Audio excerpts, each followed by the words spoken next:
For me, regret is one of those emotions, one of those feelings that really can grind on you, really churn with inside of and play with your emotions, pull on the heartstrings, play on the mindset.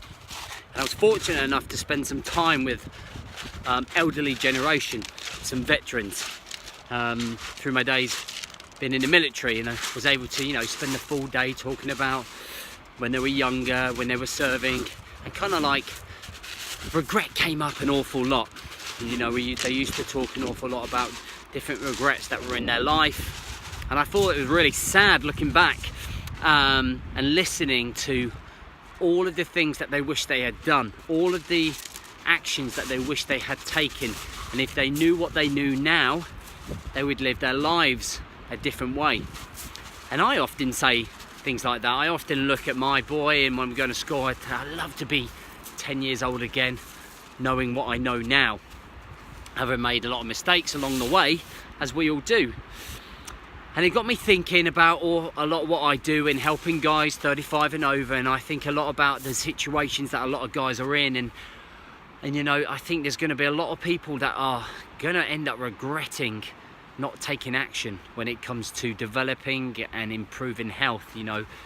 How you're living your life right now, at whatever stage you're at watching this, you've got to think about where you're going to be between your 50s and your 70s or your 60s and 80s, and you have to think about when you are in that elderly state, you have to be thinking about your tomorrow.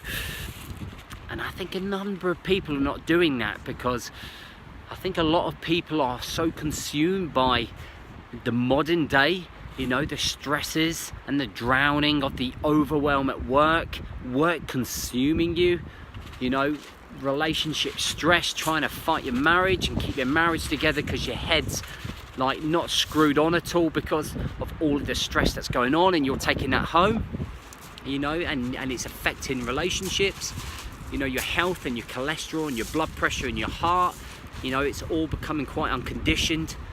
You're putting a little bit of weight on, you're not the person that you once were, and there is an opportunity to do something about that. And I just would hate for anybody watching this to get to the later ages in life and look around and say, I regret not looking after myself. I regret that I didn't spend enough time with my children because I was so consumed by my work. I wish and I regret that I spent more time on my relationships. I spent more time on my health and eating well and concentrating on my mobility management, my fitness management, my heart rate, my blood pressure, my cholesterol. Because there might be not a tomorrow at some point in your life. Evolution tells we're all going to die, and we are. And I always put everything into perspective and work quite hard on my self-development, and always sit in my deathbed and think, would I regret that decision? Will I regret not doing this? Will I regret not doing that?